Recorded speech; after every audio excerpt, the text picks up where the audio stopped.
Well, spring break has officially started, and yes, it is snowing.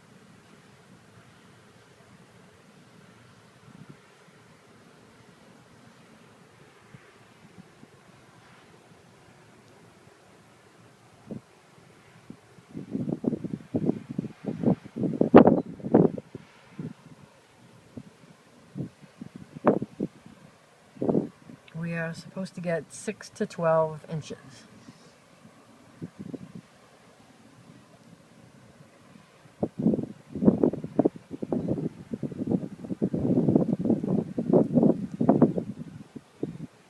As you can tell, it's coming down pretty heavy.